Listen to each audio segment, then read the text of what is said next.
step into this bus, one of the most interesting things about it is the layout. It's a little unconventional in that right here in the front, we've got a 3-wide bench seat. This is out of a Mercedes Sprinter. It's got integrated seat belts, car seat attachments, headrests, the whole 9 yards. And that's so that the whole family can ride up front while Dad drives. Or Mom, if she wants to. We've got a brand new front seat here, and we painted this whole dash white. Up across the top, we've got our Sonos system. This bus features its own Wi-Fi network with Sonos speakers in the front, middle, and back. We've got a new custom ivory steering wheel, this red hot lipstick for the driver, very comfortable seat. And then one of my favorite parts of the bus is a brand new dash. And I ain't kidding you when I say brand new. Everything about this dash is new. All of the gauges are matching vintage Stuart Warner Deluxe Series gauges. We've got air pressure, front and back. We got our transmission oil temperature, manifold pressure, that's your turbo boost happening, voltage, water temp, tach. We've got our speedo, oil pressure, and of course fuel. That's all custom made. Ben Jackson, the excellent partner of mine at Chrome Yellow, made that. We've got our manual throttle lock here for setting the high idle. Of course, the air brake release is there. And down below, we've got a custom stainless steel switch plate that we made that shows all of the functions we have. We even added cruise control to this bus. Pretty fancy. Right here are the controls for the retarder on the transmission. And if you could guess, this bus actually has no computer controls on it whatsoever, so it's actually air controlled. So when you use the retarder, you get this awesome sound. Oops. You hear that air coming off? That alarm system is actually telling you the bus isn't running right now, so don't use it. But it activates the air and you can hear it bleed off. Really awesome feature.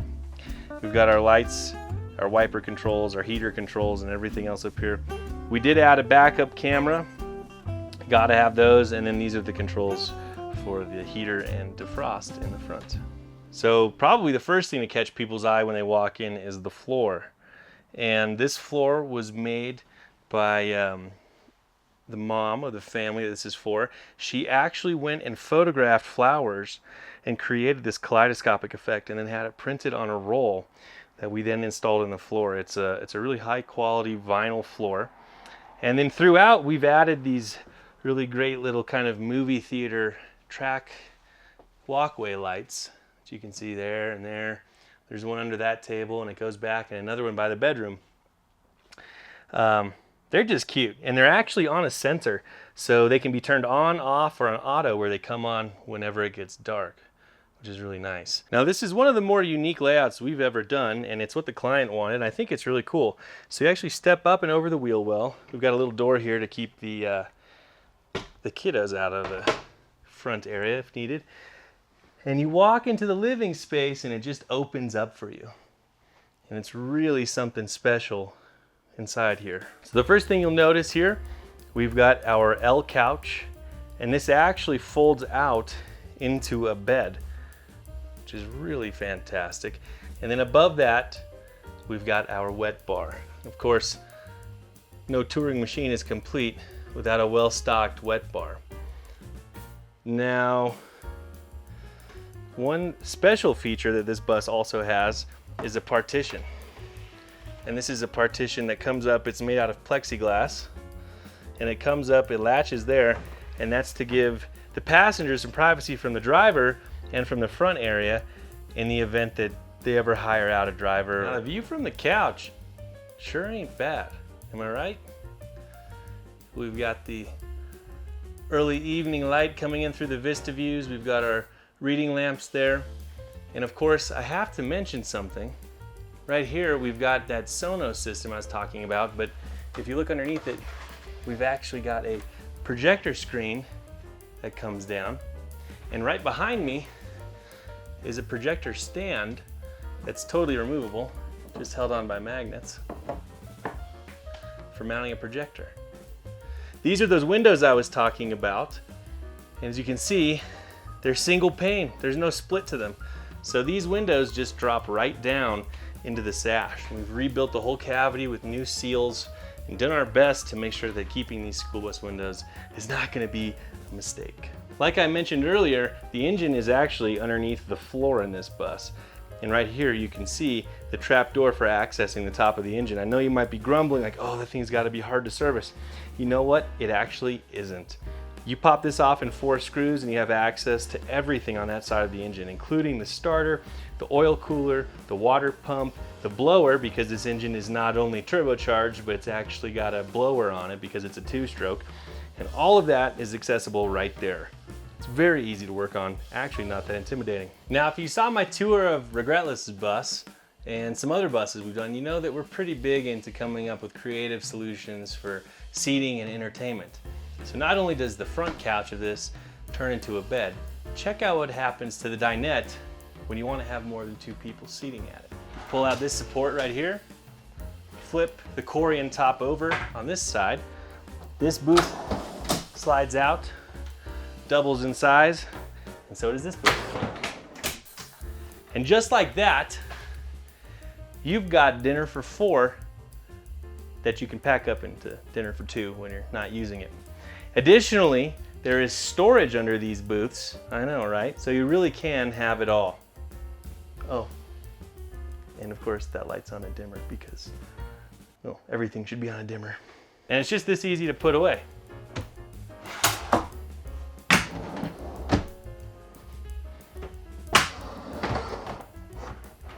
Oops. Boom. I want to take a minute and talk about the appliances that we use in this bus. One of the important design parameters that our clients wanted us to incorporate is keeping the window line unobstructed by anything. So if you'll notice, we kept the Dickinson heater tucked low. We of course kept our countertop height below the windows. And then we also were able to get some custom fabricated marine heating or cooking and cooling appliances made for us. So that is a isotherm 12-volt refrigerator.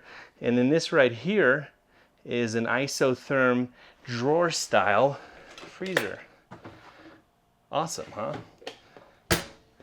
So we're able to incorporate all these appliances, including our full-size oven and a 3-burner cooktop, and keep everything below the window line. This whole design of this L-shaped kitchen really comes together with this awesome diamond-style corner sink. What an awesome use of space, and it still gives you a 2-basin sink. And the corner problem is always tricky. And one of the ways we solved it was by making a fold-out door just like this. Tons of storage, nothing lost. Up top, we've got more of the same. We've got our walnut cabinetry continuing throughout with our backlit shelving here. Making our way to the back of the bus. Look, we've got some more of those cute little lights. We step into what is kind of the suite section. We come back here, we've got our systems, the full Victron, display. It's telling you everything that's going on. But what's more interesting, we've got this awesome little corner sink here, but right here we actually have a washing machine. Can you believe it? Not very big, but it gets the job done. Above that, we've got a vanity. And inside the vanity is actually where we've hidden the kind of ugly aqua hot control panel. It's there if you need it, and it's gone if you don't. Of course, I found this vintage vanity light that is actually another Airstream find. We use a lot of Airstream and marine parts for inspiration in this build. If you haven't noticed already, you'll see some of these registers scattered throughout the build. There's one up there, there's one there, there's another one down here. Those are the AquaHot heat exchangers responsible for heating the bus. And in the 3 zones, there are these settable thermostats, just like the ones you'd see at your house. Very simple. And you just set the temperature you want for your zone, and you get warm air blowing on your feet right where you want it. Next to that, we have a propane and carbon monoxide detector, a must for all buses. And then right here we've got a switch panel that controls the lighting in this area. Before we go too far, I have to talk about one of my favorite doors we've ever made. I know I'm talking a lot about doors, but let's talk about these doors. This door is not only the bathroom door, but it's also the closet door used for sectioning off the whole rear portion of the bus where the bunks, the master bed, and the bathroom are. This door has a few tricky design things we had to incorporate. One was because of the curvature of the roof and the fact that there is an air conditioning unit right here, it couldn't just be a single panel door. It couldn't just be one panel. We also wanted it to let some light in because there are windows in the bathroom. It had to be lightweight, it had to be durable, and of course, like I said, it had to be multifunctional and offer privacy for 2 spaces. So what we did, which was a design that I came up with in collaboration with our carpenter, Rachel, is we came up with a bifold door with frosted acrylic panes. Now, one thing that's amazing about this door is when you open it, oops, I'll have to step in here, but when you open it like this, there's actually a little slide that comes across, and that slide then locks this, so it does function just like one solid door. And then there's a latch here so that you can actually lock it in place, and you are now, you know, totally partitioned from the rest of the bus. Or you can close the door and have it close up, and it becomes the bathroom door. And it's very tight in here, but I'll bring you in and show you what this looks like because I really love the way it turned out. So here you can see the door closed, and it offers a lot of privacy from the bathroom there. And now if we come over to this side, we can take this door and it actually closes, and this latch here slides across into a little slot. And now we have a partition separating us from the rest of the bus. I think that's awesome. And when you're not using it, you slide this across, and that's what lets it then fold up. You fold it in half, and then it actually just closes and folds against the wall like that, and it's held in place by a magnet. How awesome is that? Rachel did a great job. She knocked that out of the park. That was a tough design. It took a lot of heads to come up with, and I would be remiss to not mention also that the mom in this family also helped us come up with this design. Well, I gotta talk to you now about the closet, right? Everyone wants to know what's going on with the closet. So we'll pop this open, and you can see there is still a lot of closet space. Little hanging section there. Oh, and if it's too dark, there's a light for you. Really nice closet. We've also got our DC fuse blocks there in the very back. You really can't see them. And the mess of wires that go to the AquaHot control board. Really good closet space in here though. Below the closet is the back side of the washing machine. Boom. Okay, so now we can finally get back into the master bedroom. And it's really awesome back here. So we've got a queen size bed right in the center with these beautiful walnut side consoles.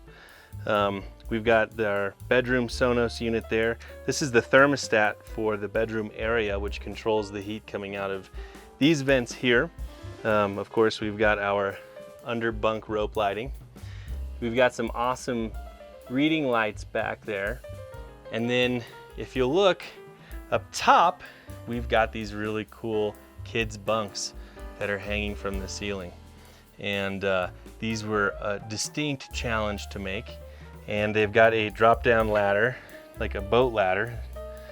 And you do that, drop it down, boom, kiddos can climb up there. We went ahead and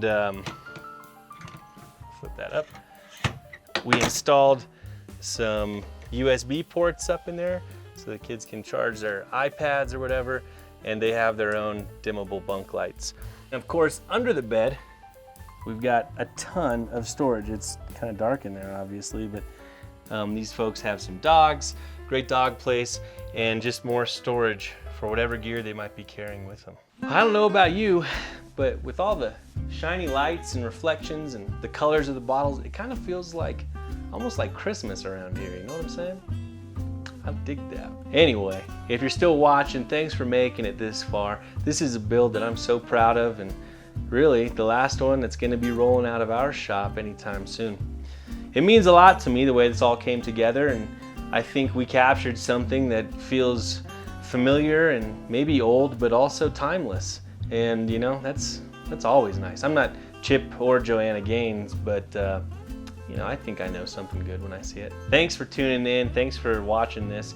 I've got to get going because tomorrow morning I'm meeting up with the owner of this bus, and we're about to drive it like 2,200 miles to Seattle, where it's gonna live at their house. Holy smokes, that's gonna be a separate story in and of itself.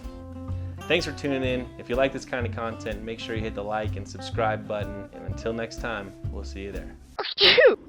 Well, it's like 2:30 in the morning. Bus is there. Isaac's sleeping in the back.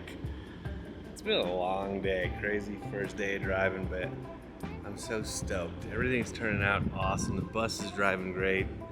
We got the car in tow behind us, and I'm beat.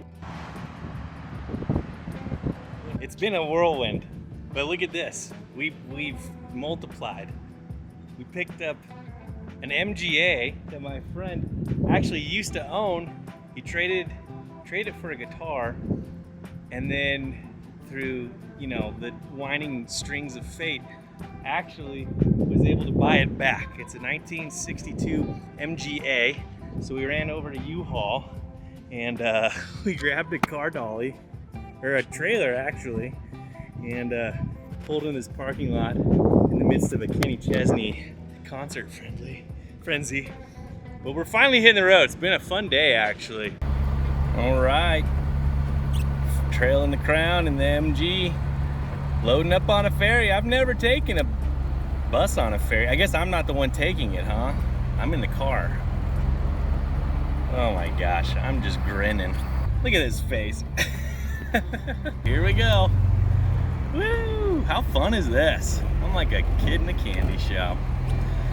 Let's see where they put us.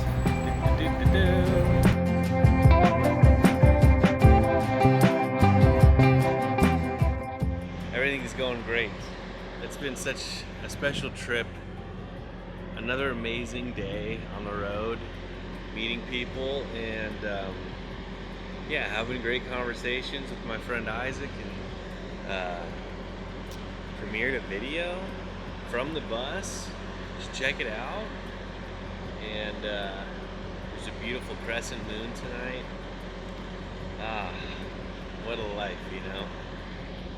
Gonna miss seeing this green bus around, but I have a feeling when we drop it off tomorrow, well, that won't be the last time I see it.